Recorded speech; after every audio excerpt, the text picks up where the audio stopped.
আমার এই সুন্দর কর্ন প্ল্যান্টগুলি দেখতে পাচ্ছেন, এই সুন্দর কর্ন প্ল্যান্টগুলি অনেক বড় বড় হয়ে গিয়েছে। পাতাগুলো কিন্তু বেশ বড় আকার ধারণ করেছে, ফুলও চলে এসেছে।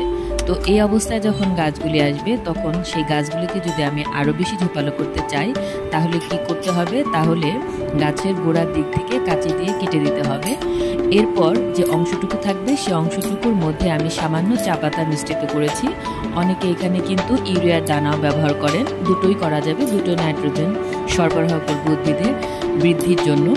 তো এরপর পানি দিয়ে আমি এটা রেখে দেব। এখান থেকে কিন্তু আবার সুন্দর ঝোপালো, আরও বেশি ঝোপালো কর্ন প্ল্যান্ট হবে। তবে মনে রাখতে হবে, এর মাটি কখনোই শুকানো যাবে না, মাটিটা কিন্তু কর্দমাক্ত রাখতে হবে। আর সপ্তাহে পারলে 1 থেকে 2 দিন চাল ডাল ধোয়ার পানি দিলে এই কর্ন প্ল্যান্টগুলো কিন্তু খুব ভালো সুন্দর গ্রো করতে পারে। তো ছোট ছোট টিপসগুলি ভালো লাগলে আমার চ্যানেলকে সাবস্ক্রাইব করবেন, লাইক কমেন্ট শেয়ার করে আমার